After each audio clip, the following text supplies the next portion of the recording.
I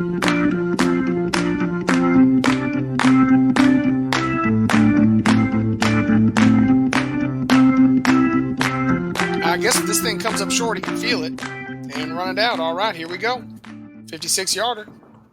It does not have the leg, and Chris Davis takes it in the back of the end zone. He'll run it out to the 10, 15, 20, 25, 30, 35, 40, 45, 50, 45. There goes Davis. Davis is going to run it all the way back. Auburn's going to win the football game.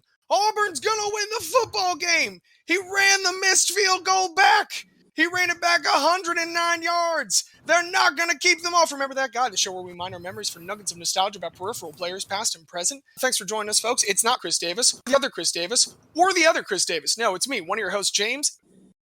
Either baseball Chris Davis, not the one football Chris Davis that we all know and love. Diaz, back with you once again.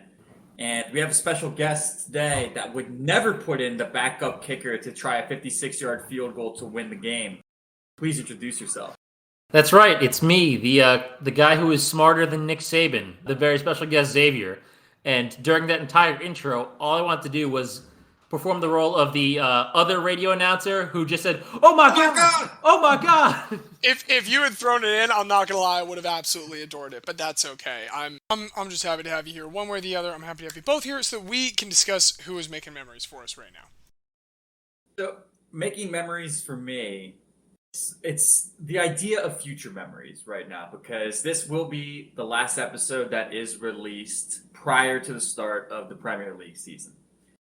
Our longtime dedicated listeners will, of course, know by now Newcastle takeover, the fact that Newcastle finished third in the Premier League for the second half, only behind Liverpool and Man City, just have wrapped up their preseason tour. It was a tough loss to Benfica, 3-2 at Benfica at the Stade de Luz, which is Stadium of Light. I always thought it was really funny that there's a Stadium of Light in England and then there's the Stade de Luz in Portugal. But Benfica made it to the quarters of the Champions League last year. I think European football is a realistic, attainable goal for Newcastle this year. So it was a good measuring stick game. Very rough game. Joe Linton got actually a red card. It was a double yellow, but the second yellow was also more than worthy of a straight red, which is incredible to see in a game that they call a friendly. It was not friendly at all. Joe Linton was furious. But look, that's all preseason. Didn't get any major additions in, but we kept the guys that we had on loan. We got our boy Dan Pope now will be the main goalkeeper, so hopefully we have that shored up now. I'm just real excited. It's incredible to, much like you feel with your Orioles. It's incredible after many years of just loathing the season and just hoping that we can barely survive and stay up. And the goal is to not be sent down. There were years where I thought they were going to maybe send the Orioles down in the last 5 years. There were years where I thought, like, hey, we're making an exception. We can't have this anymore. I'm going to call up, what's the AAA affiliate? That's Norfolk. But just like the O's have held on and come out to the brighter days of Adley Rutschman's, is it Tits? That is the Twitter that you showed to me? Is Rockin' Tits? What is it exactly? Adley Rutschman's Big Tits, yeah. I thought it was like Marvelous or like Rockin' or something like that. No, it's just Adley Rutschman's Big Tits, yeah. The live breaking news account on Orioles Twitter. Love it. But it's going to be an exciting season on Tyneside. Real excited to see how the boys play. It's a feeling in my chest. It's not heart palpitations. I think it's hope. Is that what it is? I think it's hope. Yeah, a word that I am also coming to rediscover. Sure. There is hope in the Northeast, and it's lovely to see. So looking forward to the memories that will be made this year on the pitch for Newcastle. Away the lads. Howay lads, I'm trying to pick up on that. No, I'll go ahead and lead right into the fact that, yeah, man, the Orioles have something going on. Something. Maybe not something crazy, but something. And it's fun. And we're in fourth place. And I've never been happier to be in fourth place in my entire life.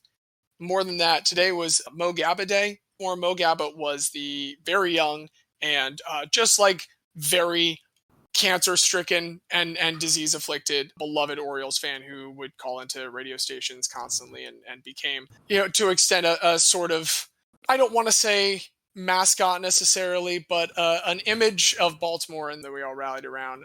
Particularly, he was very good friends with Trey Mancini, who also went through cancer with him. And so today was the anniversary of Mo Gabba's passing. Trey Mancini is also, if we're being frank, a prime candidate to not be in Baltimore the next time that the Orioles come back to Camden Yards. So Mo Gabba would, in theory, be his final day in Camden Yards as an Oriole. Slumping recently. It's been rough, but he got to take the first pitch with Mo Gabba's mom. And then in the 8th inning, with a 1-0 lead, he lost the ball to deep right, but it's clearly inside the park. And Josh Lau loses it in the sun, and it hits him in the face and rolls to the side, and Trey Mancini gets an inside the park home run to make it 3-0 Orioles to deliver the dagger insurance run. Trey Mancini's final at bat in Oriole Park in a season where, might I add, he has had more home runs lost to the wall than any other player. He has that silly inside the park home run to come on home and take a curtain call. I'm going to stop talking about this now because I'm trying very hard not to cry. Just things on Mo, because I got to learn a lot about Mo's story, unfortunately, after he passed. But 2 things I loved. First of all, Mo was still alive when he was inducted into the Orioles Fan Hall of Fame, which was... Oh, no, not the Orioles Fan Hall of Fame. The Orioles Hall of Fame. Thank you for correcting the record. Straight into the Hall of Fame, and Mo was alive, awake, and lucid for that announcement, was able to receive that honor that he absolutely deserved. And I think the Orioles play-by-play announcer the next day after Mo passed had just a beautiful comment, which was like, for a lot of people today is a sad day, but you can also look at it as a great thing because Mo Gabba, with all of his illnesses, was also blind. And said, today Mo gets to watch his first Orioles game. And I thought that was a nice perspective to put on it. Certainly Mo was with his buddy Trey today. I'd like to think that he was the sun just glaring down just strongly enough to create that inside the park home run. So just for this once, I'm going to afflict someone else with blindness.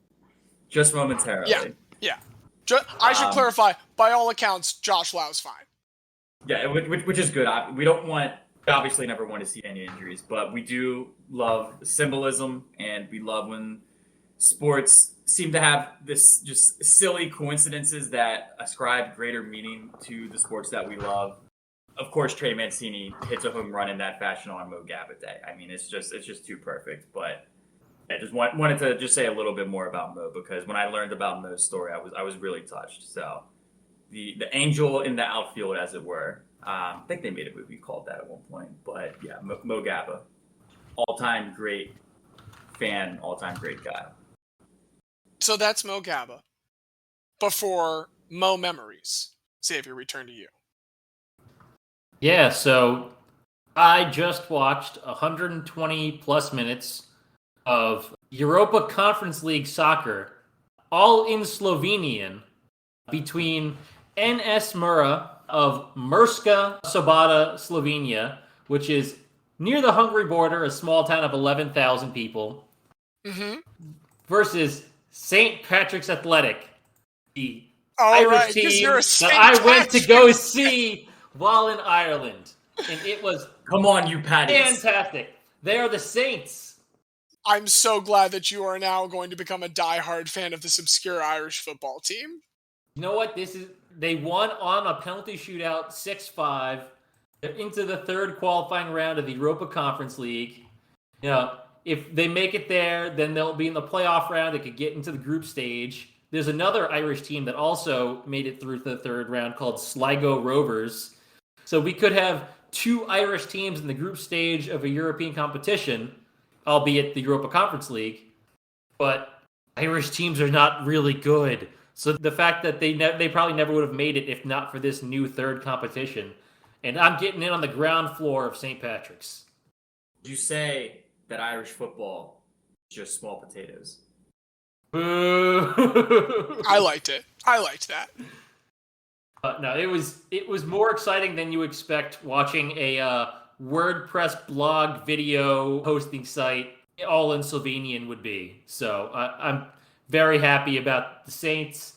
Excited to see what's going to happen in the third qualifying round. I believe they have Siska Sofia in the next round, the Bulgarian team, who have actually like done stuff before. Pretty sure like they made the semis of the old Champions League back when it was a lot easier to do that. But either way, like a much bigger opponent. It'll be interesting to see what happens there. I'm so happy to watch this genesis of fandom. It's always great when you just like decide, hey, I'm going to pick this team now, and have to ingratiate yourself in the lore. We all need to, understand the backstory of what comes. We have to know who we now irrationally hate. It's great picking a team when you don't have one that you're born with. And it all happened just because they were the only Dublin team that was playing a home game the weekend I was in Dublin. It's serendipity. Listen, people have picked teams for dumber reasons. There's the infamous Cowboys, Lakers, Yankees fan out there. And I think you have far more sound reasons than that individual. And if that individual listens to this podcast, listen, no disrespect. A little disrespect. One large part of why I picked the Vancouver Canucks is because Vancouver is a level in the first Tony Hawk Underground game. Also, just for Diaz, Quan Alexander out of the wilderness, signing with the New York Jets. Oh, Quan. My favorite fantasy football team name that I've ever had is when Jameis Winston and Quan Alexander were teammates on the Buccaneers. This was also the same offseason as the infamous crab leg scandal for Jameis Winston. So, in reference to the famous Chickies and Pete's of Philadelphia, I dubbed my team Jameis and Quan's Famous Crab Legs. That, to this day, the greatest fantasy name I've ever come up with. So I'll always love Quan. Now Quan is with the Jets. Jets are building something. Got a little revitalization project going on there. Do you want to know what Quan tweeted after he signed? I'm gonna make you eat those words straight up. To me? He just to the world. He's gonna make you eat them words. Eat the dove. Did you think he addressed that just to you for a moment? I was confused. I was like, who was he responding to? But listen, just like Jameis ate up all those crab legs that he did not pay for, Quan is gonna make the others eat up all of those words. It's gonna be a full dictionary just being shoved down their mouths, the words that they're gonna have to eat. To not belabor the use of food metaphors too much, as we move on from our appetizers to the main course, I'll go back just for 1 second, because Mogab is the kind of like non-athlete guy that we've discussed before. Bernard Tapie last week, amazing example. Mark Schott previously when we talked about villains, excellent example. Our very first inductee in this builders category, as we've called it, Chris Matthews, agent, who could forget. But today I wanted to make sure that we all focus specifically on this kind of abstract builders category. And as I'll get things started here, I want to ask you guys first, before we get into this guy, if you've ever heard of a phrase called metachronal rhythm. No. Metachronal rhythm. It sounds like something that I'm going to be fascinated by in about 30 seconds. I think you're right. I will go ahead and hazard a guess that you are right. Because it is a scientific term that refers to how the sequential motion of many independently mobile structures that are all near one another give the appearance of sort of a wavy movement. Like, think sort of the legs of a millipede. When a millipede walks, how you get that kind of like sine wave oscillation going down there. Or even like the way that wind blows over amber waves of grain. You've got the word right there.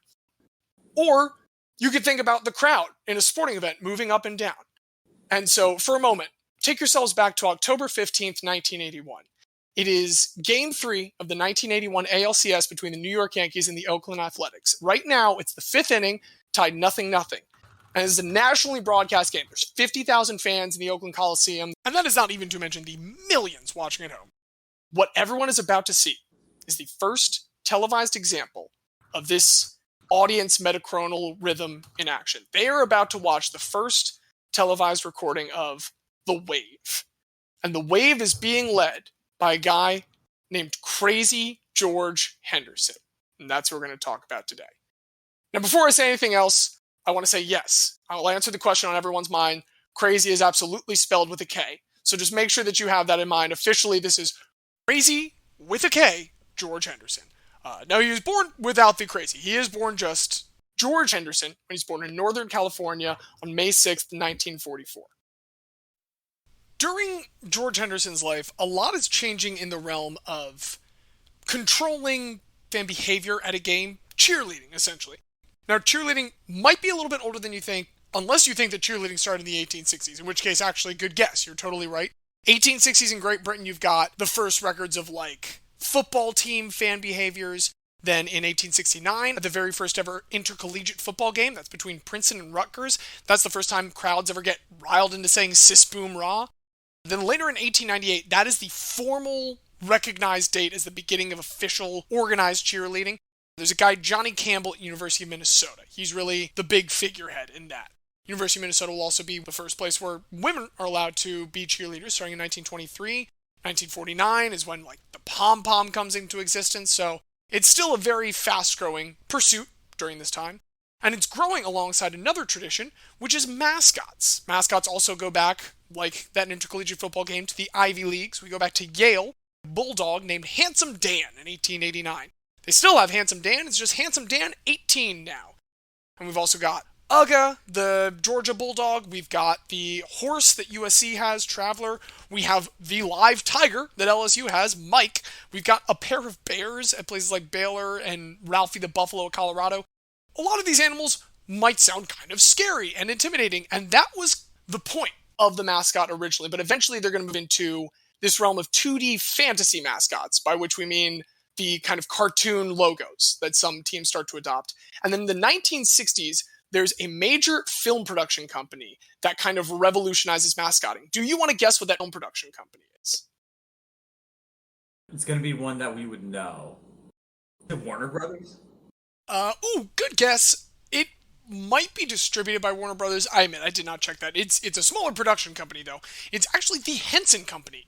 Jim Henson's puppetry advances in the 1960s completely changed the game for mascotting because people are able to get these sort of foam suits. And so that's like where the realm of cheerleading and mascotting just is when George Henderson gets to the world of intercollegiate sports. And that's big because both of these things, mascotting and cheerleading, it's still mostly a college thing, not a professional thing. He doesn't come into college as a mascot or a cheerleader. He comes in actually as someone that practiced judo. The San Jose State University has an incredibly strong judo program. Since 1962, do you want to guess how many judo national championships they have won? 25. 60 years. I'm gonna say 30. 51. That's ridiculous. Does no one else do judo? Is it just them? Other people compete every year. They just have become like, it's UConn basketball before there was like that great catch-up back in like the 2010s. And they're just an unquenchable force in the judo world. And he is part of at least one, I only have him officially listed as one, but he is part of at least one of the national champions in 1968. But while he's not necessarily a star on that team, he is importantly made the cheerleader of the team at the same time. So anytime he's not in a match, he's the guy that the team turns to start revving up the fans and getting them going. And while he does not stick with judo after college, he actually goes on to be a high school teacher. He does stick to the cheerleading. And he starts just going to local sporting events, paying for his ticket, and just for free, doing his cheerleading services, going through the stands with his little hand drum, banging it, and just getting the fans to chant. It turns out fans like being amped up at a game. This was kind of a wild concept at the time, but it is a real thing. And this is happening in the 70s. And in the 70s, there are actually two branches of mascots, we'll say, that are really being revolutionized. Now, the two are faces and furs. A face is kind of self-explanatory. It's a mascot or a cheerleader where you can see their face. So think of the guy who plays the leprechaun for Notre Dame. Whereas with a fur, that's anyone that's in one of the foam costumes. Well, it might not be furry, it might be a bird, but it's going to be in a costume. George Henderson, while he blurs the line between cheerleader and mascot, definitely a face. In Northern California, in the 1970s is where he's doing his thing. In Southern California, at the same time, there's a guy named Ted Giannoulis, or, as you may know him, the San Diego Chicken, also known as The Chicken, or the KGB Chicken. That was the radio station. They had this 20-year-old intern dress up as a chicken for an Easter promotion, and then this guy with this suit just started going to Padres and Clippers games. He was such a hit that the team started hiring him. And eventually his whole bit of mascotting became the Bible that many mascots will swear by. And I can't talk about him anymore because honestly, if I do, it will become the entire segment. So just know that he is doing his thing down in Southern California, while up in Northern California, George Henderson's going to kind of do the same thing. Just go pro bono to these games, like I mentioned, until eventually he gets noticed. He is finally in the 1970s hired by NHL's California Golden Seals. And at this point, he's kind of like the first professional cheerleader. He's getting contracted for these games, and I mean, they're not that well attended. This is not a team that's going to last all that long in this region, but he's doing the best he can, and he is getting them revved up and cheering. He will actually go so far as to berate people that do not cheer in sections that he's running because, as he figures it, that's why you're here. That's why you came to the game in the first place. Get out of here if you're not going to do that. Also very much about keeping everything to 1 or 2 syllables for chants. He understands crowd can't handle much more than that. But this is as he's birthing a lot of the kind of chant traditions that exist in sports now. And eventually he gets noticed by a PR guy for a new soccer franchise. Now he's been getting like contracted for a game here, a game there for the California Golden Seals.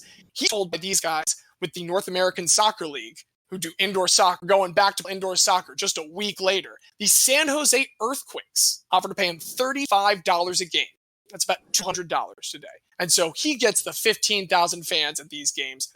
Absolutely nuts. I mean, he gets the stadium appropriately quaking, to the point where one coach actually complained that the crowd noise created such a distraction preparing for overtime that the win for the San Jose Earthquakes should be voided due to interference. Can you imagine a coach saying that the fans were cheering too loud and that they should have their win disallowed for that reason? You know what? So the fact that you bring that up reminds me, nobody will remember this, but in 2004, I went to Delaware at William & Mary in the quarterfinals of the FCS, then won AA playoffs. And this is when the Thundersticks were like a big thing. We all brought them down to William & Mary Stadium. And halfway through the third quarter, the ref got on his mic to say, if the Delaware fans use the Thundersticks again, it will be a 15-yard penalty assessed against the team. It blew my mind. Such horse shit. I was furious. Like, my 12-year-old brain could not comprehend. I'm like, our job is to try to support our team, and you're going to penalize us for supporting our team. Insane. And insane that this coach would lodge a similar complaint. I'm just thinking about the Vuvuzelas at the 2010 World Cup, which became so annoying and like actually dangerous to people's ears that they had to ban them from future competitions because one, a health hazard because people couldn't hear themselves talk. It also was so annoying, like even broadcasters couldn't speak over it and people with the money didn't like that. So they had to just ban them outright. So I have seen stuff like that before. Objectively, the Vuvuzelas did suck because it was just like 90 minutes of just that constant drone the whole time. You never heard the oohs and the ahs. Just a bee's nest. There was no cadence to the crowd. Like the game, it was just white noise the whole time. I hate that. But getting back to Krazy George knows the importance of a crowd that goes up and down with the ebbs and flows of the game. Oh, yeah, no, I mean, there's no white noise there. There is just noise, because this launches his professional career to a real extent. He's there for every game now, and that becomes huge, because now he's got professional soccer, and in 1975, during a game in the NASL against the Dallas Tornado. The Dallas Tornado is owned by Lamar Hunt, who is also the owner of the Kansas City Chiefs. He sees this guy revving up just a soccer game. It's like, what can I do if I get him into a Chiefs stadium? He gets a one-time contract to come to Kansas City for one game. And it goes so well, here's him for the rest of the season all the way through 1979, which is great because at this point, the California Golden Seals had left California and moved away. So this is a phenomenal source of revenue for him during the football season. He's going there every single time. And in 1979, the only reason he doesn't continue with KC is because they lose a bidding war to the Houston Oilers. However, before he leaves the Kansas City Chiefs services, as I mentioned, the California Golden Seals, they're out. But the Kansas City Scouts, a former NHL team, they hear about this guy, and now they're moving to Colorado to become the Colorado Rockies. They figure we're going to be starting with low crowds, again, only about 10,000, similar to the Seals. We need to get something to ramp them up and get people excited. And who do they call? But Krazy with a K, George Henderson. During a game reportedly against the Oilers, he's trying to get the crowd going, He's trying to get them to stand up and cheer at once. But the crowd is so spread out in this that they've kind of concentrated a couple sections, and one section just hears it a little bit later than everybody. And so they come up just a moment after, and a light bulb goes off.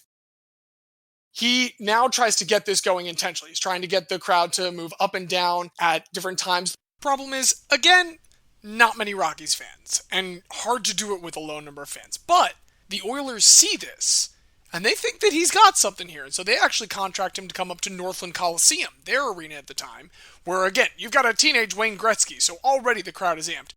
Now, he gets the wave going in this just packed arena, and they swear, Wayne Gretzky swears, it was one of the loudest audiences he'd ever heard in his entire life. He takes him out to dinner afterwards, and everyone is just raving about how he's gotten this wave going in the arena, which is also a really good setting for it. We have caught up to where we started this story. It is once again October 1981.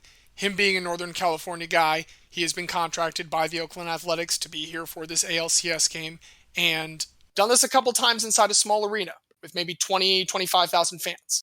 This is, again, 50,000 fans in Game 3 of the ALCS in front of millions on TV. It takes a few attempts, so I want to let you know, if they make the Disney biopic and it works in the first try, that's a lie. But after a few, he gets it going around the entire stadium. And surprise, the wave is a big hit. The University of Washington has contested that they're the originators of the wave. Their first recorded instance is October 30th. That is several days after this 1981 broadcast of the ALCS, so the University of Washington can eat shit. I'm here for Crazy George Henderson. However, other universities do start picking it up. The University of Michigan is a big booster of the wave. They get to it in 1983, and the University of Michigan now has perfected a lot of different variations of the wave. They'll do waves where they have specific, like, shing noise to try and get, like, the rolling of a tide. They'll have quiet waves where everyone's trying to be as silent as possible with it. Slow, fast waves. They've really, like, got it down to a science. And in 1984, in nearby Detroit, the wave actually starts becoming a big thing during the Tigers' 1984 World Series run. So again, the wave's getting this exposure. It's becoming a big thing in the United States. Starts getting a little bit of international exposure. In 1984, during the Los Angeles Olympics, one of the Los Angeles Olympics, at the Rose Bowl, they are going to have the Olympic soccer final between Brazil and France. We get this big wave going all through the stadium, and it's being broadcast to the Olympic crowds. But you know what's a bigger crowd than the Olympic crowds? World Cup. The World Cup crowds. There you go, Xavier. The World Cup crowds. In 1986, the World Cup is being held in Mexico City. And Mexico City is close enough to Los Angeles that, just continued geographic migration of the wave has gotten it there. But now, with all of the world's eyes turned to the World Cup, they see it. And because of this, it's actually referred to as the Mexican wave in a lot of the world. Either the Mexican wave or onda or ola, which are Spanish and Portuguese for wave. It's thought of as a very Latin American thing in most of the world outside of the United States. The United States, we are all about the wave, just the wave, except for the people who aren't about the wave. The wave has always been divisive. We should be clear from the beginning. Many people have hated the wave. In particular, San Francisco apparently hates the wave.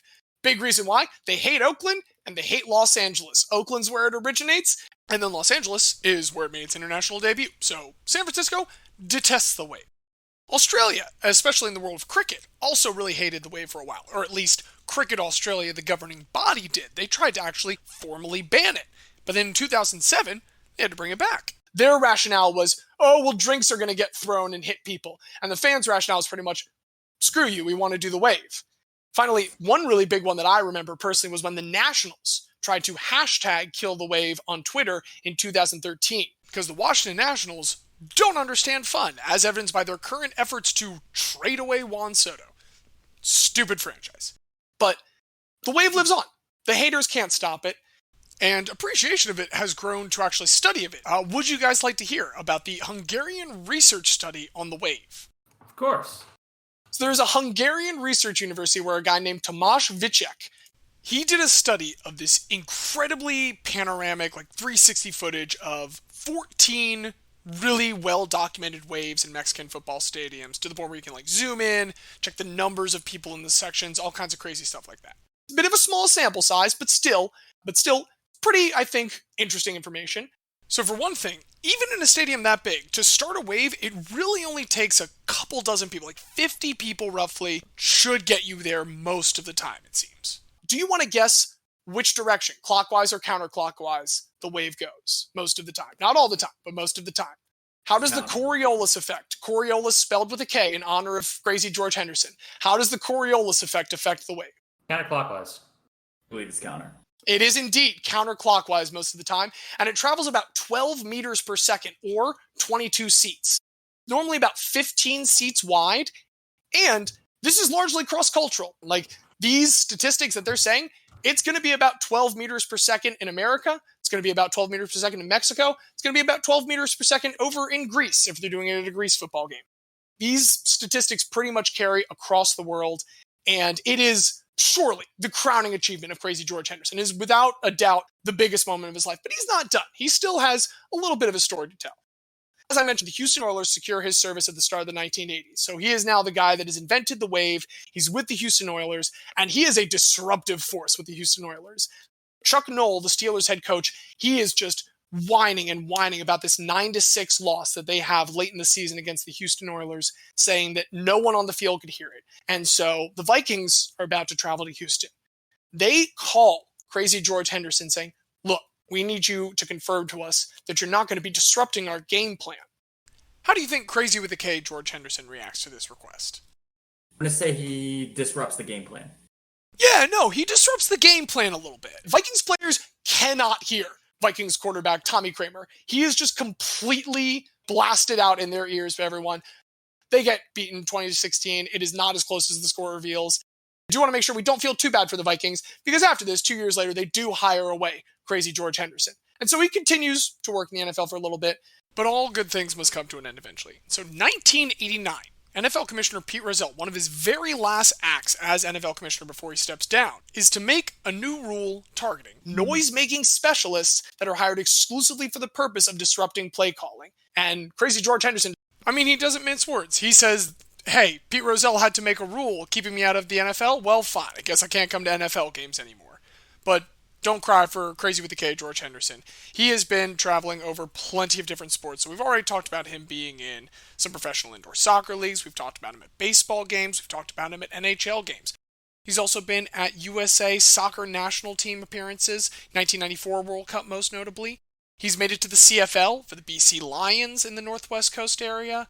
He's gone to minor league games for hockey and baseball. And now his story's actually kind of come full circle. He's back with the San Jose Earthquakes. It is a different San Jose Earthquakes. It is now the MLS one, but he has come back to where everything started. And that's largely his story. But I want to say one last tidbit to try and garner some sympathy, if anything, before we leave here with our friend Crazy George Henderson. Had, as I said, largely retired by 2015, but he does make one more national TV appearance of note. On June 23rd of 2015, he goes on season 10 of America's Got Talent. He takes the stage, introduces himself, I'm Crazy George Henderson, and I'm the inventor of the wave. And then, using his hand drum, he's still always got that hand drum that he is just banging with his crazy shock of white hair, admittedly cut much closer in this older age, but gets the audience doing the wave, and the judges, Howie Mandel, Howard Stern, Heidi Klum, and the Spice Girls Mel B, all X him out. Every single one of them buzzes out. This pioneer, they don't even appreciate, who has basically given us fans cheering over the last 60 years. They just all buzz him. I'm not saying that he needs to win America's Got Talent, but I think he deserves to do better than some of the other people that were eliminated from this episode, which include Rascal the Ugliest Dog, Einstein the Talking Parrot, and the Powerlifting Granny. Crazy George Henderson deserves better than that company. I'm sorry. We need to rectify this, and the way that we can rectify that today, he didn't make it on America's Got Talent, but I think he can make it here on Remember That Guy. Only objection I would have to the list you just said is I would put Powerlifting Granny over Crazy George. Okay. I would put Powerlifting Granny over it. I just had to mention Powerlifting Granny. I was going to say, I've seen Ugly Dogs before. I've seen Talking Parrots before. I've never seen a Powerlifting Granny. That's the only one that I would say maybe deserves consideration over Crazy George. I was going to share one last thing, but I'm going to save that for final arguments. I'm going to go ahead and leave my story of beloved Crazy with a K, George Henderson right there. And I have one last piece saved for later. But yeah, that's Crazy George Henderson. Keep one in the chamber. I totally respect that. I'd like to go next. It's all right. Please. So, as we talk about the builders category, there's obviously Crazy George created the wave, but then there's also the builders that help to create the athletes into the versions of themselves that they ultimately become. And with some of these people, maybe there's a twist of tragedy where perhaps they didn't get as much time as they probably could have, and outcomes could have been different if they did. The guy that I want to talk about is one of two figures behind one of the greatest what ifs in boxing history. Everybody remembers that Mike Tyson came up and was known as the baddest man on earth. When he became heavyweight champion, he became the youngest heavyweight champion in the history of the division. And while this guy was not with him anymore, once he did claim the heavyweight title, he was absolutely instrumental in getting Tyson onto the right path to funnel his aggression into a positive way and to become the feared boxer that he ultimately was. This is a New Yorker through and through, one of the great trainers in boxing history, and one of the most honorable men, I think, in the history of the sport. I'm talking about Constantine D'Amato, better known as Cus D'Amato. That's a great name. I do not recognize this name, but that is a phenomenal one. Cus D'Amato is one of the true gentlemen in the history of boxing, and that's for a lot of reasons, and we'll go through it in chronological order. So as I always do, I begin with the birth. Cus D'Amato was born January 17th, 1908. Born in the Bronx, a Bronx man through and through. Never really left New York City, and came from very, very humble beginnings. So his father, Damiano, delivered ice and coal throughout New York City to various different boroughs using a horse-drawn cart. When we're talking humble beginnings, this is as humble as it gets. And he's on, listen, fire, you got ice, both sides of the spectrum. Damiano is delivering both of them. As a boy, Cus D'Amato was very drawn to Catholicism, and he almost nearly became a priest, but decided that instead of, taking an oath of nonviolence and peace, he's going to go the complete opposite direction. And he's gonna funnel all of his passions and his talents into boxing. He did have a very brief career as an amateur fighter. He was a smaller guy, so he's fighting between feather and the lightweight divisions. He could never get a professional license because he had an eye injury. Now, to ask Cus about this, Cus would always maintain publicly this was because of a street fight. People that knew him better and knew his family knew that his father, Damiano, was a very old school, hardcore parenting style. And when I say that, I mean that he beat his ass. Cus D'Amato was unfortunately on the receiving end of beatings from his father. But as you may expect of a man that went into boxing, Cus D'Amato never held a grudge against his father. He said that often I deserved these beatings, and those beatings helped me to become the disciplined man that I was.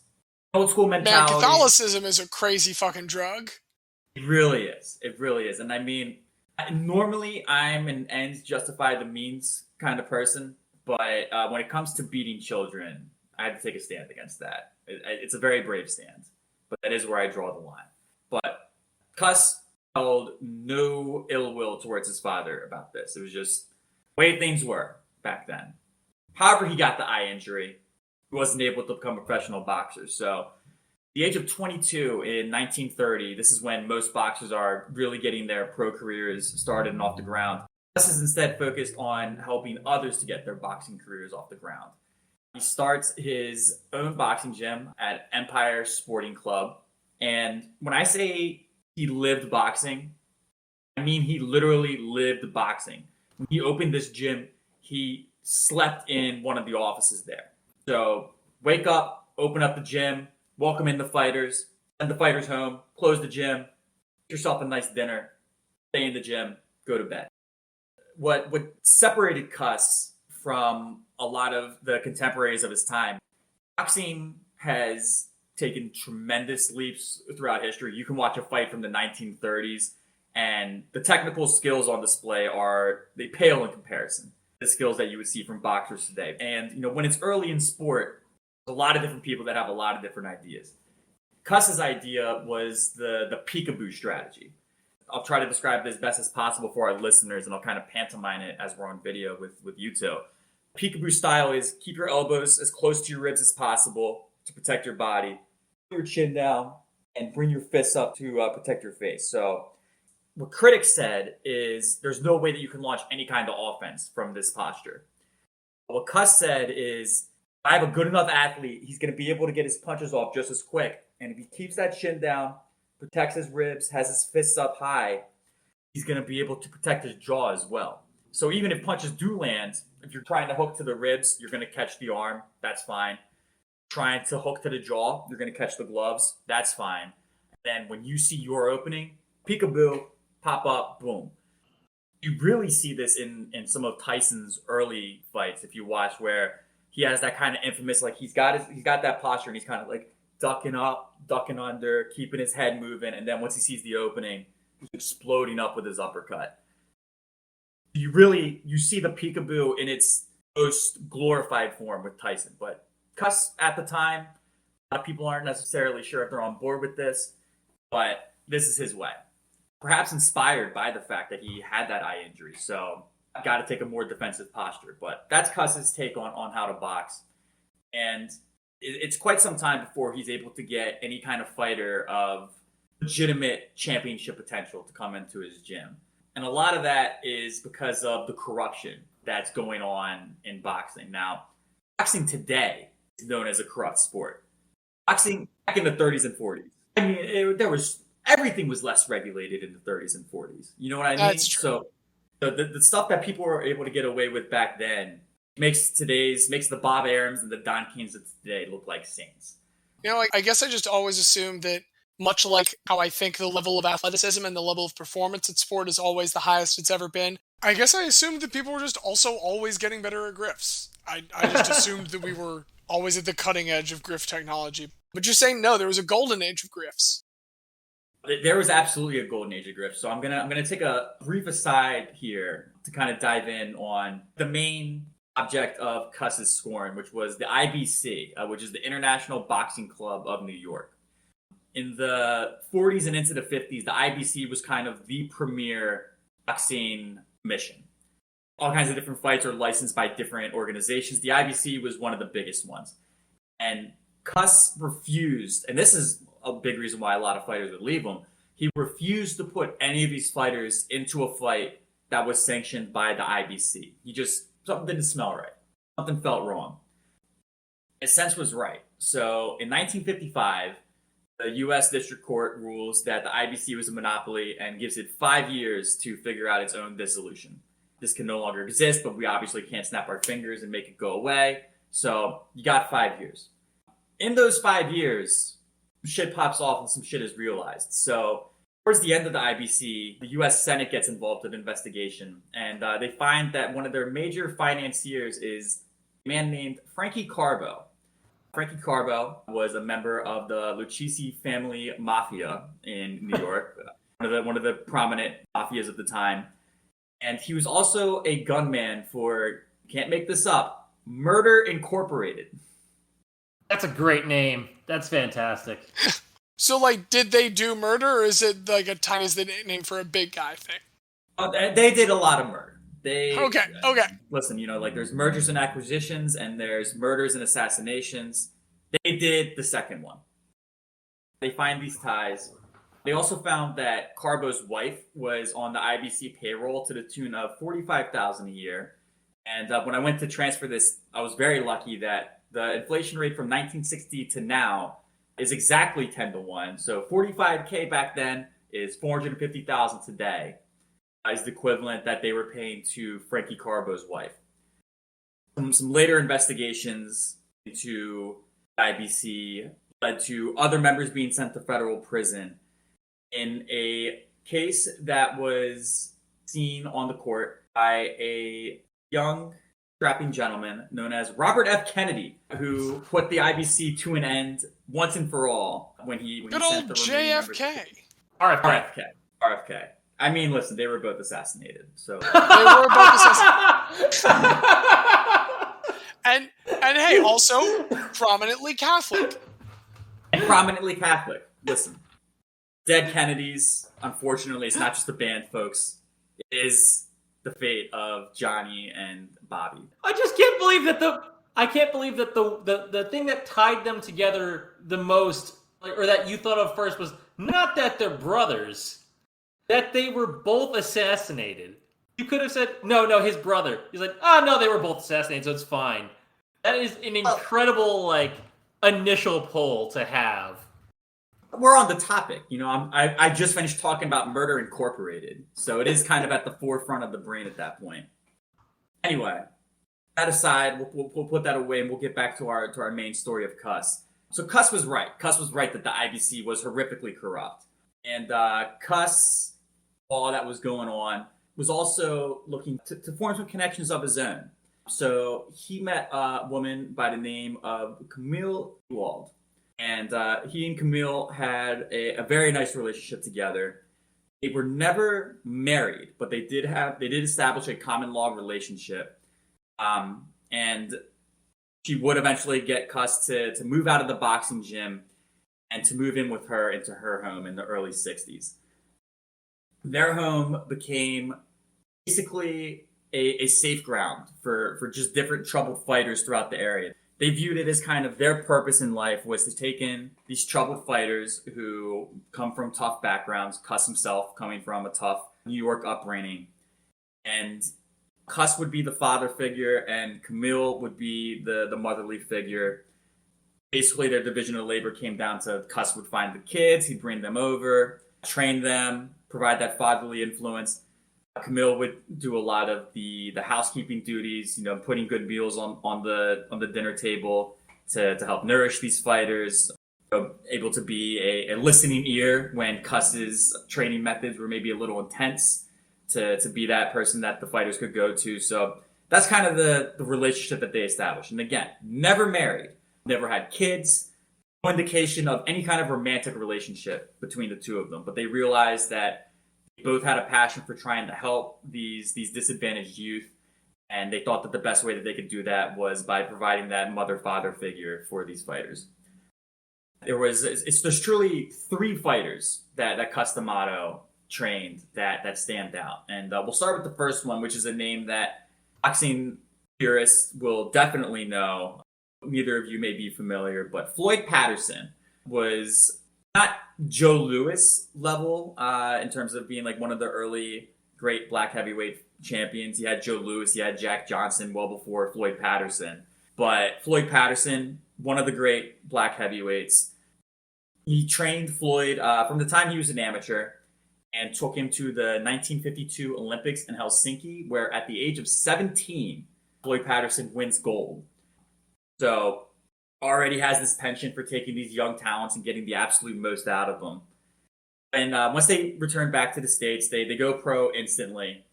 And Floyd is very active. Over a 4-year span, he builds him up to a 30-1 record, carefully picking his fights, avoiding the IBC wherever possible, because again, 1952 to 1956 is this stretch. The IBC still basically runs New York boxing. So it's tough to find prominent fights, but Kuss wants to protect his fighters above all else.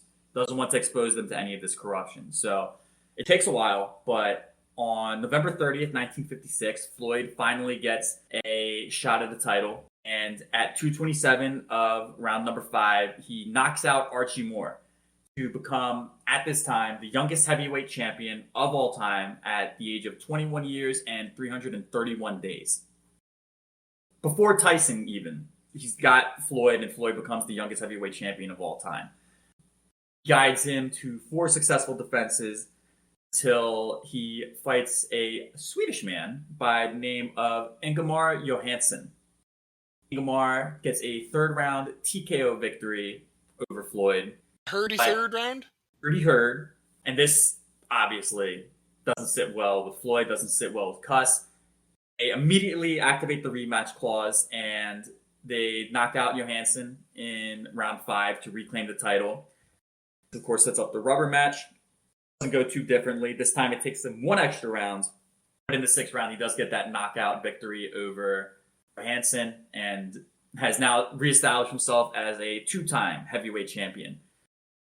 has a successful defense against a fighter by the name of Tom McNeely for suffering consecutive knockout losses in the first round to other one of the great black heavyweight champions of all time, Sonny Liston. Sonny Liston is dominant in these victories, obviously. First round knockouts.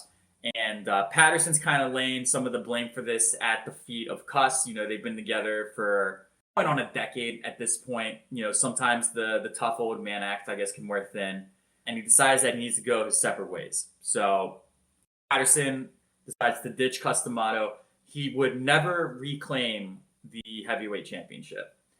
His last fight ever was a chance to reclaim it, and he was knocked out in the 7th round by a fighter that you all may have heard of, Muhammad Ali. He's pretty good, to put on my Larry David voice. But that closes chapter 1 of the three-headed monster of the Disciples of Kuss. The second is one that I just got to learn of while doing my research, and really close to my heart. From Ponce, Puerto Rico, Jose Torres was his next major project. There's a period where he's training both of these fighters concurrently. Boxing trainers are very rarely focused on just one fighter. Often they're training multiple fighters at once. A modern example, Eddie Reynoso is Canelo's main trainer. He also trained Ryan Garcia. Azim Richardson, another very prolific trainer in the modern era. McGirt. So it's very common for trainers to take on multiple fighters. But especially once Patterson's out of the picture, he's able to put his focus into Jose Torres. And on March 30th, 1965, Jose Torres gets a shot for the light heavyweight championship of the world. In the 9th round, he knocks out Willie Pastrana. This is significant for a couple of reasons. First of all, Puerto Rico now has an incredibly rich boxing culture and boxing history. He was just the 3rd Puerto Rican to hold a world title at any weight division. And Jose was also the first Latino to ever be the light heavyweight champion. Very groundbreaking. He has a successful defense against that same Tom McNeely that Floyd Patterson successfully defended his heavyweight title against. Kuss knows a good matchup when he sees one and decided to go back to the bank and take advantage of Tom for a good title defense there. He would have 2 more successful defenses until he, on December 16th of 1966, loses his title via unanimous decision to a man with one of the greatest boxing names I've ever heard, Vic Tiger. Vic Tiger? Great name. Richard, a.k.a. Dick Tiger. Dick Tiger. Dick Tiger. That's good. Dick Tiger. So Dick Tiger takes the unanimous decision. Jose does get the rematch 5 months later. This time, to a split decision, but 2-1. The judges still do side with good old Dick. And that was it for Jose in terms of fighting for a championship. Whereas they get 2 more fights. He won both of them, but then he decided to retire. Again, this is 1966. Obviously, you know, Tyson doesn't come along until the mid to late 80s. So that's a bit of a dead period here, where he falls off the map, is not really training any prominent fighters. He's still doing a lot of his work locally to, again, take in these troubled fighters off the streets, try to provide structure in their lives, try to steer them onto the right path. But no real champions are coming through his door. In this time, he closes his original gym in the Bronx and he moves to Catskill and opens the Catskill Boxing Club. Of course, any boxing fan is going to know Tyson is a native of Catskill. Kuss is not the first person that Tyson gets connected with into the boxing world. He meets a young Irish Bobby Stewart, who was a local Golden Gloves champion in New York. Bobby works at his school. Tyson's about 12 years old at this point. And Tyson has an interest in boxing and knows that Bobby was a champion, so he goes to him for advice. At first, Stewart is incredibly put off because, again, Tyson was a very troubled youth, got into a lot of shit, for lack of a better term. But he trains him for a bit, and it gets to a certain point where he's like, there's nothing more I can teach this kid. I'm not able to get through to him. I need to introduce him to somebody new. Bobby makes the connection and introduces Tyson to Kuss.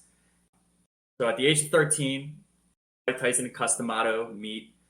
by this point, to put into context just how troubled a life Tyson had to this point, obviously everybody knows about the eventual rape conviction that he had of Robin Givens and his hard partying lifestyle at a certain point in his adulthood.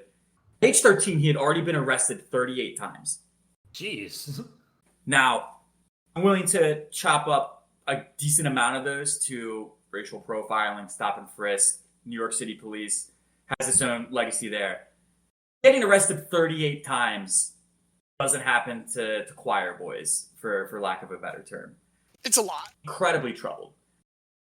I'm gonna tear through some quotes now that Kuss has said about Tyson, that Tyson has said about Kuss. But first, I want to say a quote that one of Kuss's contemporaries said. Think of a light bulb on Kuss that says, "I have found my son Ulysses. I'm going to do everything to coddle him, to protect him, to develop him, because he is my revenge on the world." Very, Biblical. very dramatic quote. Things that Kuss said about Tyson. He said, "God brought Tyson into my life to give me purpose and to keep me alive longer." He was asked when he first met Tyson, he knew about the arrest. Did he think he was a bad kid? He said, "I wouldn't say he was bad because he had some wonderful qualities, but then you had the environment he was brought up in. I knew it would be a problem bringing him into a disciplined environment, but I believed in him if he persisted, and he has. Didn't have the skill at first, but he had the determination. He had a chin like no other, and that showed me all I had to know. He had the persistence, and the rest I could teach him." And again, touching on the environment, I feel that all boys that grow up in an environment like he did need help, patience, and understanding. I grew up in a tough neighborhood myself, and I told him all this can be left behind if he accepts the discipline necessary to become a great boxer. I wanted to use boxing as the yardstick to turn his life around. Now going the other way, some things that Tyson said about Kuss at the time. He said, "He's different than other people. I'm good at reading people, but it was hard with him. He took me in so easy. I kept wondering why. The more I've been with him, I love him. He said to me off the street like I was his son.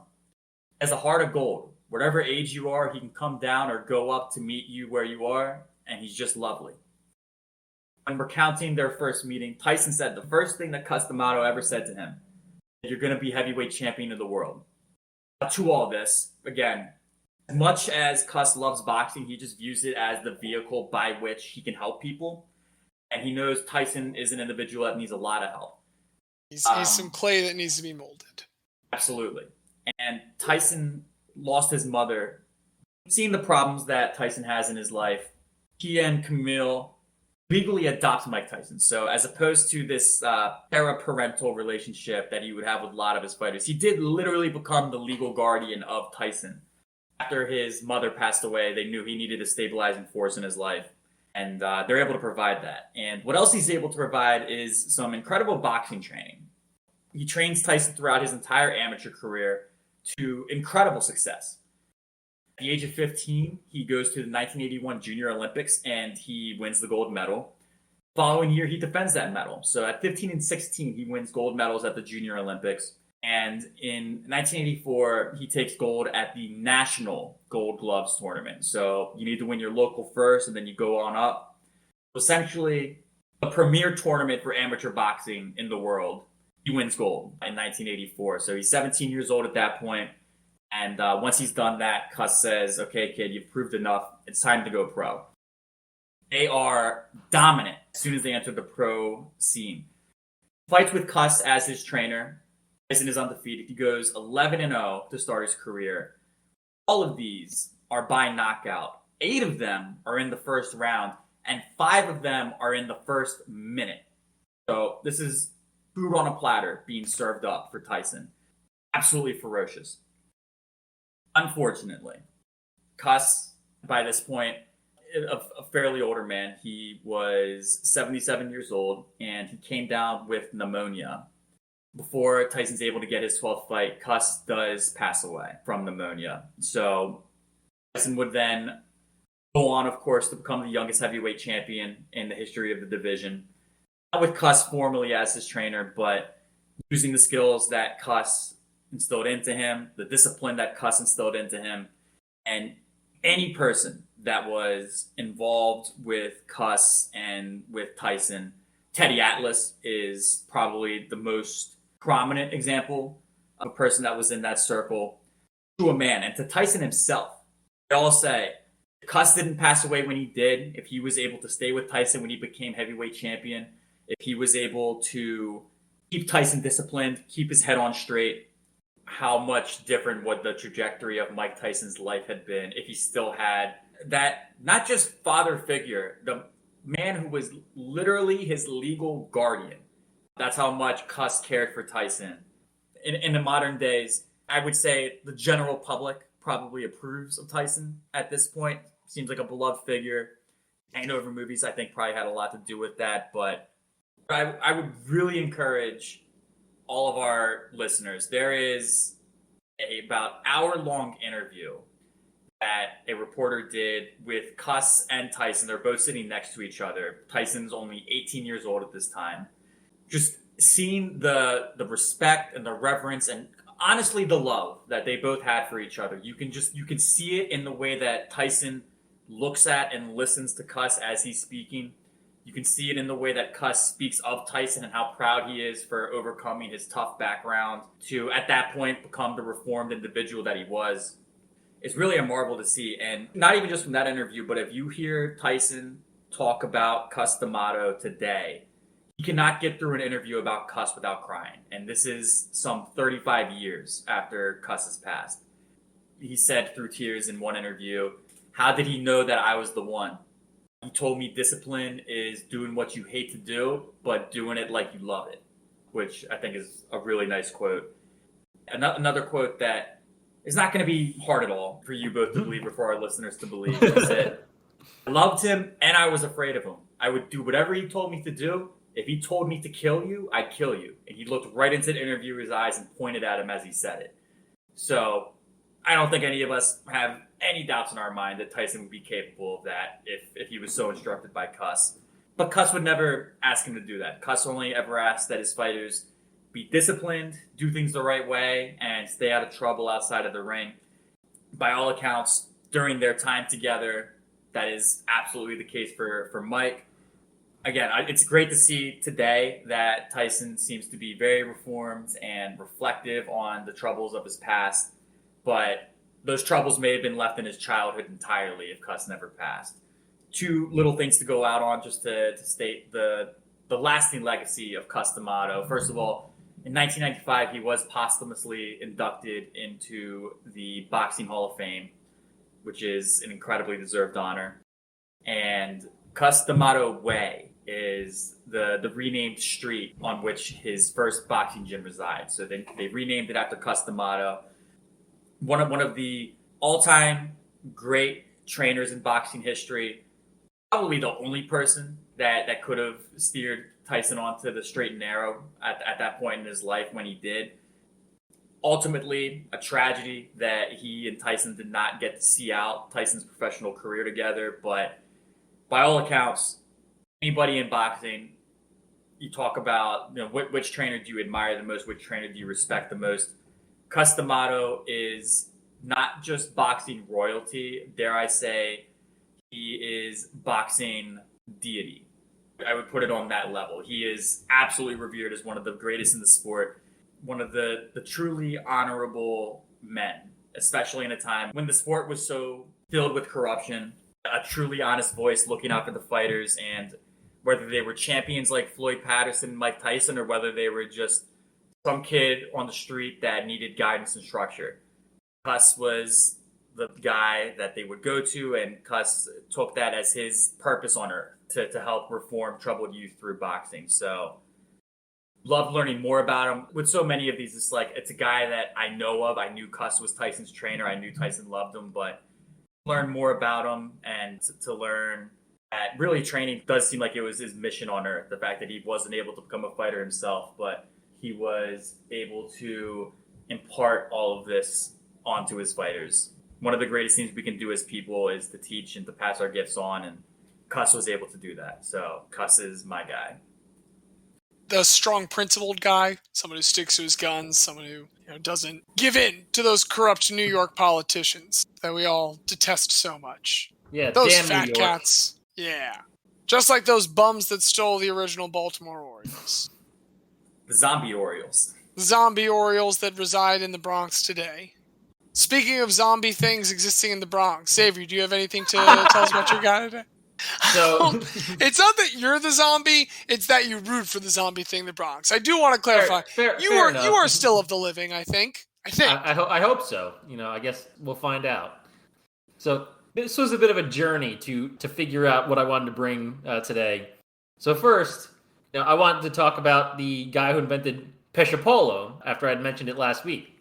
Turns out he was a Finnish right-wing activist who supported eugenics and apparently led a massacre on Red Army soldiers during the Finnish Civil War. So that was a no. So then I looked into the guy who kept MLS afloat in the early 2000s and is essentially the only reason MLS exists right now. He owned like 9 of the teams at one point. And like many billionaires, turns out he is a major donor of anti-LGBT and anti-abortion groups and gives millions every year to the worst possible politicians. So I didn't feel like talking about him either.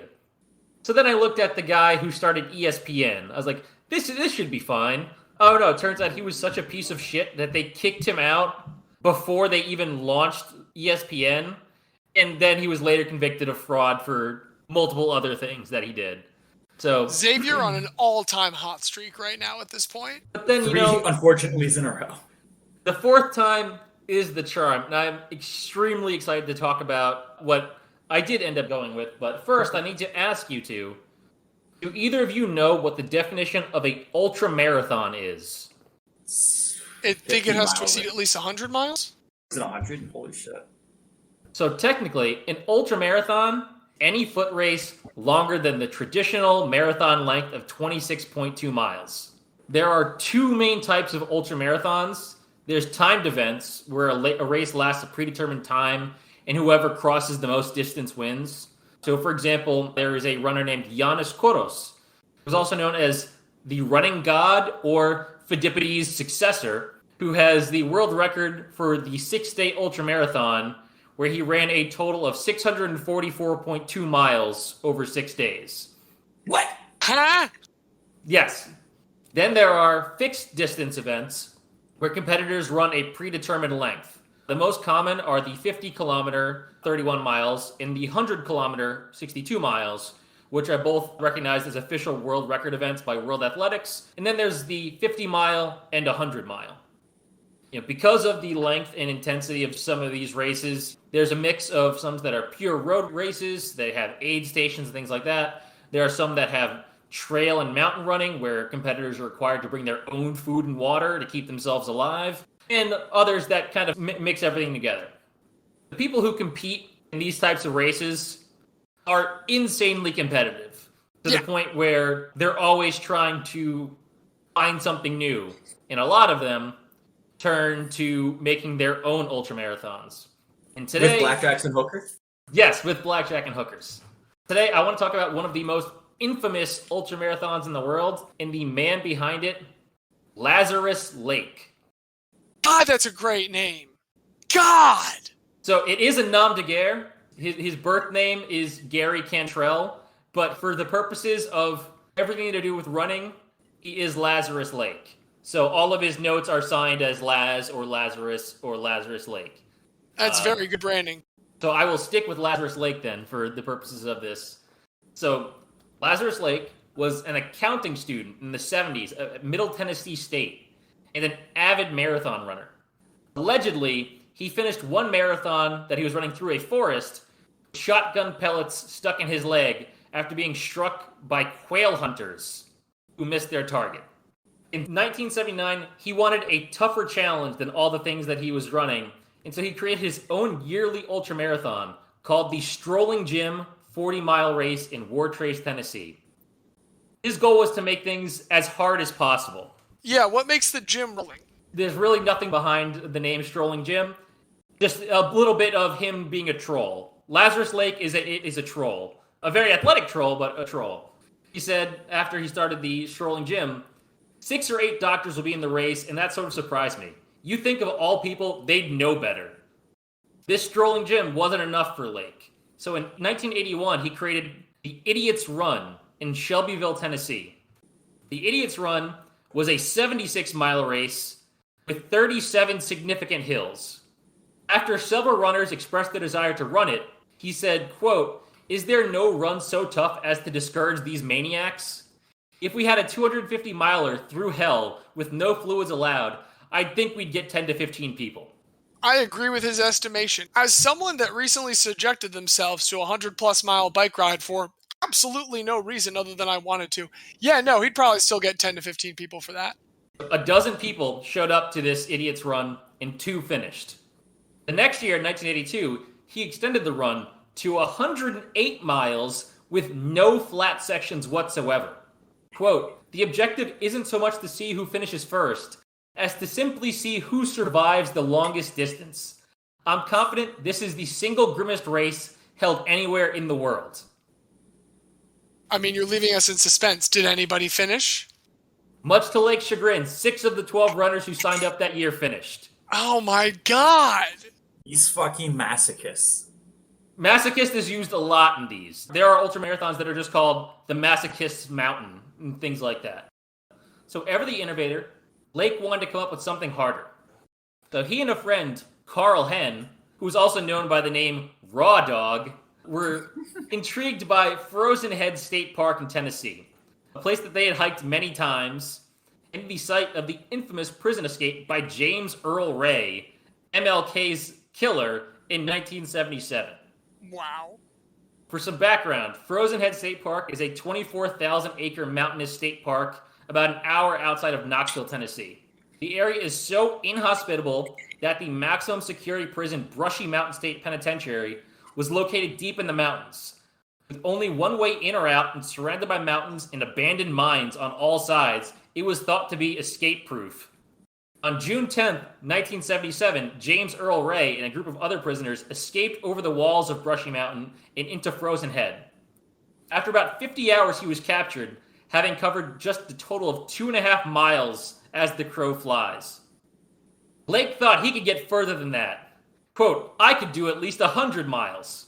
And after convincing some rangers to give him a permit, in 1985, he and Henn backpacked through the mountains, went through the so-called Boundary Trail, which is a 20-mile hike that had been constructed by the Civilian Conservation Corps decades earlier, and in which was so dangerous 4 people died while trying to mark it out.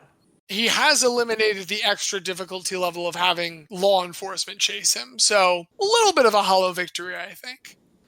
After finishing this hike, the pair told the Rangers that they had some friends who might want to run that. And with this, the idea for the Barkley Marathons was born. And yes, that is Marathons Plus. In 1986, Lake and Henn invited some runners to try out this new course they created that they named after one of Lake's early running partners, Barry Barkley, who had been injured in Vietnam and could no longer run. So that's why they named it the Barkley Marathons in his honor. The initial course was 50 to 55 miles, with around 27,000 feet of climbing and a 24-hour cutoff. 13 runners, including Lake, paid the 35-cent entry fee for the inaugural race.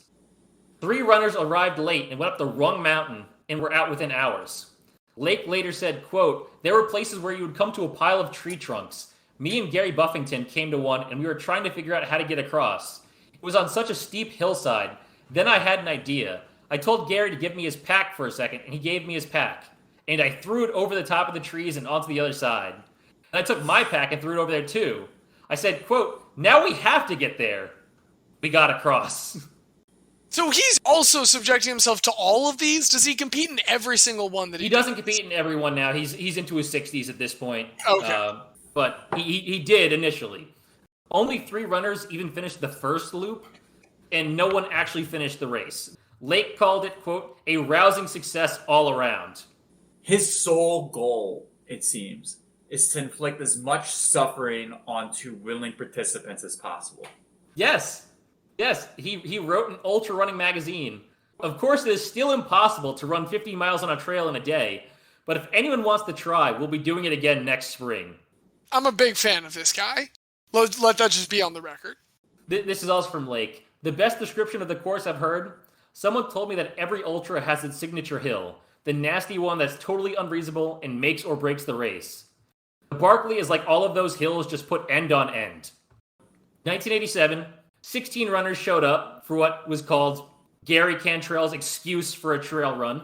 Even with a changed course, which was 3 17-mile loops and a 36-hour cutoff, no one finished. By 1988, Lake had changed the entry requirements. Anyone who wanted to participate had to write an essay on why they should be allowed to enter. Race shirts were given out that included a picture of a wolf eating a fallen runner at the base of a mountain. Prior to the race, Lake exchanged letters with runners taunting them about how they will never finish.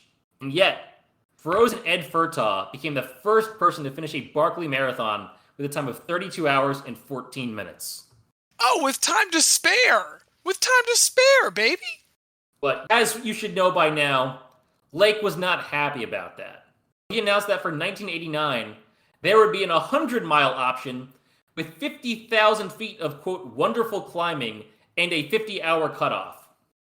The 55-miler would remain as the, quote, fun run. He's got a very good sense of humor. For the first 6 years, no one finished the 100-miler. Despite the changing course, though, the fun run started to get figured out a bit, with double-digit finishers in both 1991 and 93. So by 95, he has to increase it again. So 95, he increases the loops. Fun run is now a 60-miler of 3 20-mile loops, and the 100-miler was 5 loops with a 60-hour cutoff. That year, a Brit named Mark Williams, who had been a 2-time finisher of Spartathlon, a 153-mile ultramarathon in Greece that seeks to accurately trace the path of Pheidippides, became the first person to finish the full 100-mile Barkley Marathon with a time of 59 hours, 28 minutes, and 48 seconds. Absolute insanity. Also, a bit of a fun fact. One man set a record for futility when he became lost and wandered into a different county on a 32-hour trek. He was credited with covering just 2 miles of the course and was banned from the race forever by state park officials. I thought you were going to say that Lake banned him for that. And that's... No, the actual state park officials had to ban him because of the panic that happened when people could not find this guy. And yet, he said he would try it again if he wasn't banned. Now that this history is covered, I want to talk about the race itself. The Barkley is limited to 40 runners each year. Requirements and time to submit an application are secrets with no publicly advertised details. You pretty much have to find out how to apply from someone who's already been in it, or from Lake himself. Potential entrants still have to submit an essay about why they should be allowed to run and pay a $1.60 entry fee. Quote, if you send it in 5 minutes early, he'll delete it, said Beverly Ebbs, who completed 3 loops in 2012. We had to send the application at midnight on Christmas Day in Gary's time zone, and you have to figure out which one it is on your own. This is phenomenal. He's great. So if they are accepted, they receive a letter of condolence and a list of things to bring to the race. Beverly submitted a poem reminiscent of "'Twas the Night Before Christmas," but in racing terms, as her essay, but feared she was denied when she did not receive the condolence letter, and her husband did. Turns out Lake just wanted to make her sweat, and sent her a letter later, which she said she felt was meant to inflict, quote, psychological torture. That's less fun. I mean, all he did was just send her letter a day later after her husband's. But it's just another part of his trolling. Any new runners have to bring a license plate from their state or country as part of their entry fee. Lake strings up all of the license plates at the start. Don't know why, he just likes them. Does he keep them afterwards? Like, has he collected I would assume so. Trophy case of them all? Like, during the race itself, Lake sits at the start-finish line with his 2 dogs, smoking cigarettes and drinking soda, and just enjoying everything that's going on. Previous runners who have failed to finish have to bring a random item such as shirts or socks as a donation. It depends on whatever he feels he wants at the time. So one time they had to bring a size 18 flannel shirt. Just sends them out for his groceries and clothes shopping lists. But they all have to bring the same thing, though. So it wouldn't be great for shopping. So any racers who have previously finished, if they want to try again, they have to bring him a pack of Camel cigarettes, which he calls his retirement plan. I mean, I can't condone smoking, but it's, again, a phenomenal bit. Race bib number 1 is given to the person least likely to finish, who he calls the, quote, human sacrifice. Ooh, that's good. The course has changed distance, route, and elevation multiple times. It switches up a little bit every year. The current 20-mile loop has no aid stations except for water at 2 points. The first and third loops are run clockwise. The second and fourth loops are run counterclockwise. And the fifth loop has each runner alternate directions after the lead runner picks their direction. The current course has approximately 54,200 feet of accumulated vertical climb. It is estimated to be the equivalent of climbing up Mount Everest from sea level twice. Wow. Yeah, and there have been unofficial names for parts of these of this course that are about what you would expect. There is the Rat Jaw Climb, Meth Lab Hill, Bad Thing, Testicle Spectacle. Wait. And Leonard's Butt Slide. Thing. Yes. Leonard's Butt Slide's also good, but Bad Thing, that's my favorite. And the 20-mile loop is also a bit of a misnomer because it's only 20 miles the way the crow flies. Due to the changes in elevation, some runners say that it's really actually around 25 to 26 miles per loop, making the whole race 130 miles, not 100.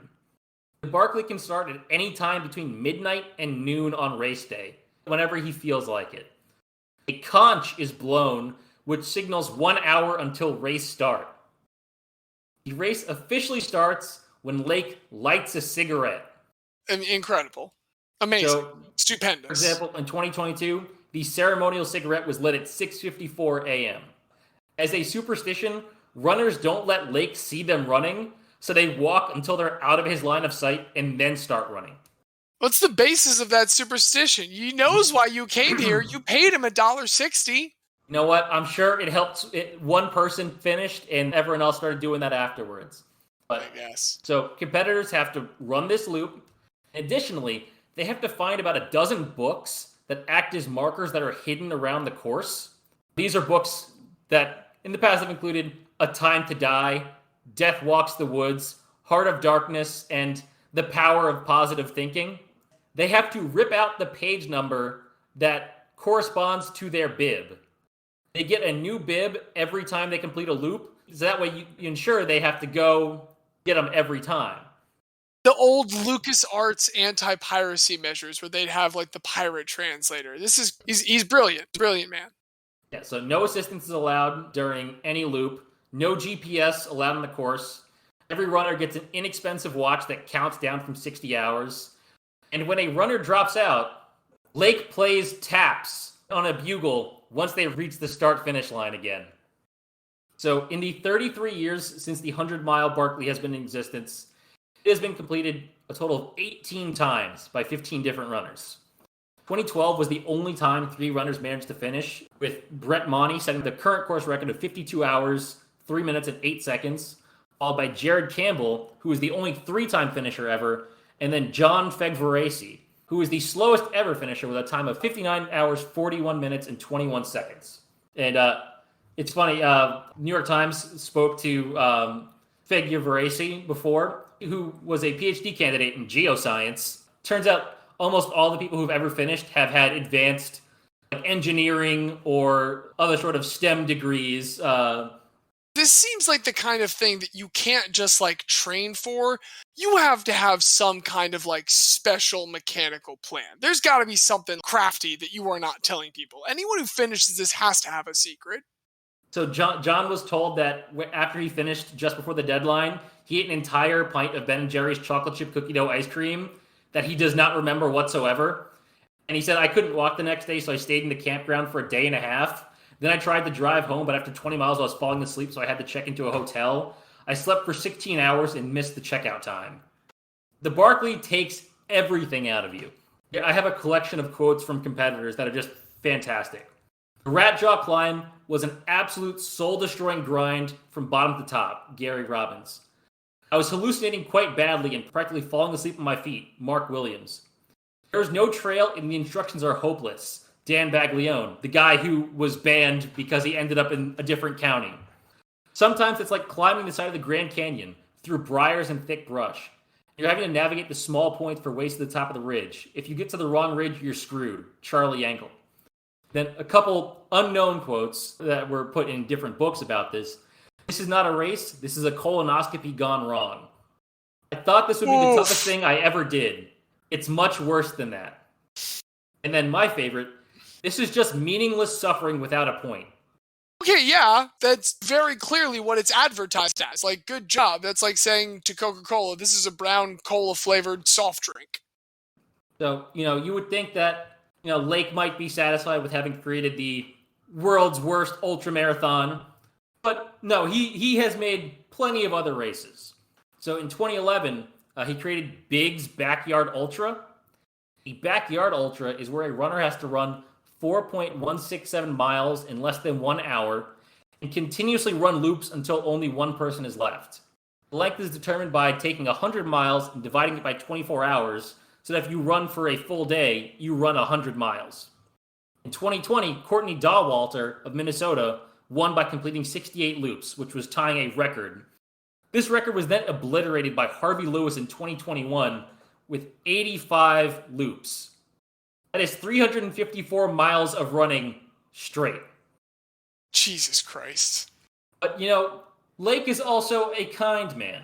He started a Barkley Fall Classic, which is a 50K at Frozen Head State Park, with a couple more course markings and an actual way to register online, which is meant to give runners a taste of what the Barkley is like. It's much easier, although GPS is still not allowed, and 72 people finished the 2021 race. This race also acts as a fundraiser for the area, and over 8 years, close to $200,000 has been raised for the state park and for the Morgan County Community and School District. The incentive for runners is that the men's and women's winners get an automatic slot in the True Barkley next spring. Okay, so that's how we qualify. That's the only other way to qualify that is not secret. If you win the Fall Classic, you get a spot. Additionally, during the COVID pandemic, when the Barkley was postponed for 1 year, Lake organized the Great Virtual Race across Tennessee, where over 123 days, 19,000 participants worldwide averaged 5 miles a day from their own hometowns, so that by the end of the 123 days, they would have completed 635 miles, enough to fully cross Tennessee.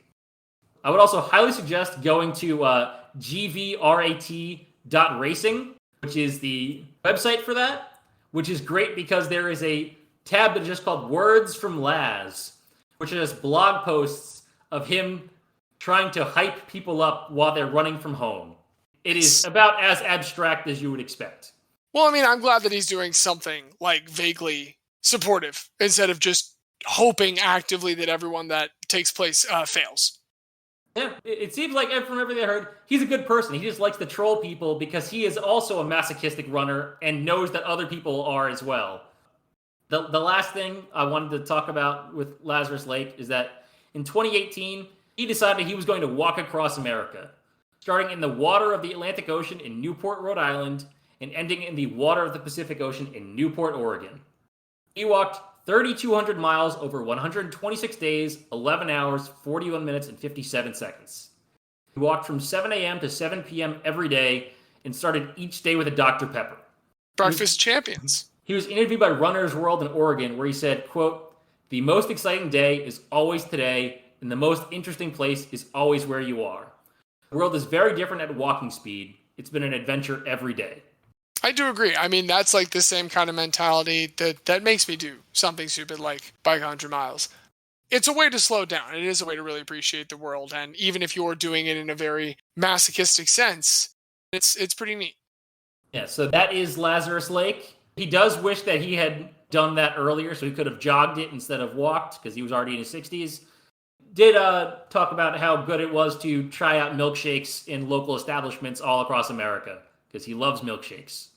So, ultramarathon aficionado and creator of some of the hardest, most brutal, but most rewarding for people like him ultramarathons in the world.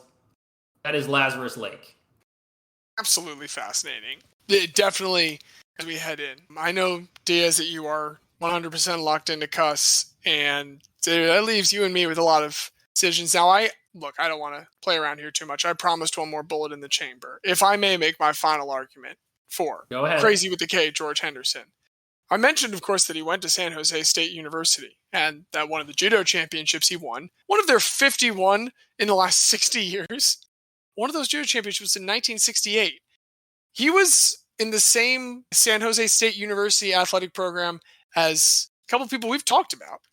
John Carlos, Tommy Smith, and Lee Evans. They were all essentially, not in class, but they were all classmates at San Jose State University at the exact same time.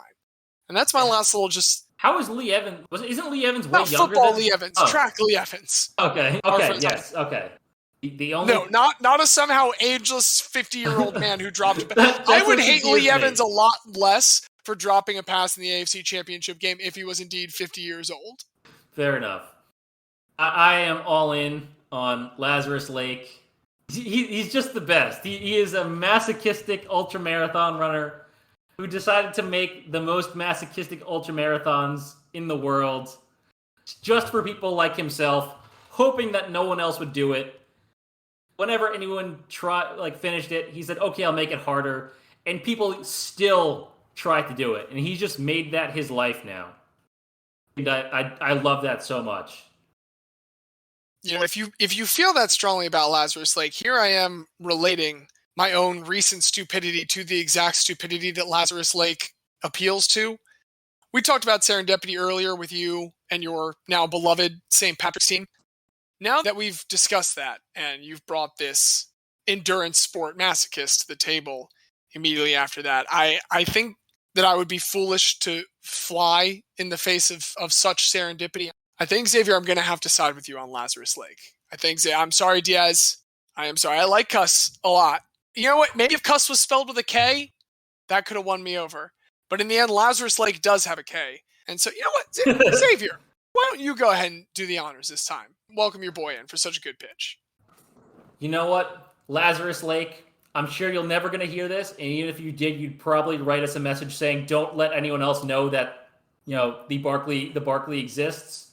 But we do want to appreciate you for everything you've done for the world of ultramarathons. So, Lazarus Lake, welcome to the illustrious Hall of Guy. Welcome indeed to the Hall of Guy. An honor to have, I guess, our first distance runner. I think this is the first time we've really incorporated that into it, so always nice to have that new flavor, that new spice of life. And that's what we have for our regular programming today, folks. I do just real quick want to touch on this ride that I'm alluding to. I had mentioned it last week, and we were largely successful. There was, as Molly Schuyler and there is, as they would say, a reversal of fortune that was involved later on, perhaps a couple reversals of fortune. But at the end, we did reach 110. And the only reason that I swear this is not to do anything other than say that is now going to represent a donation on behalf of Remember That Guy to both the Abortion Liberation Fund of Pennsylvania and the Baltimore Abortion Fund. So this is my one last plug to anyone who has listened to me mention this 2 weeks in a row now. Hey, consider giving to your local abortion fund. They can really use it. It's really just a great thing that you can do to help out your fellow people. And that's all I got this week. Anything from either of you guys? I've got nothing else to add. All right. Well, in that case, I still remain James. I've been the very special guest, Xavier. And I'm Diaz. And as Vince Lombardi famously once said, guys never quit and quitters never guy. This is just a game.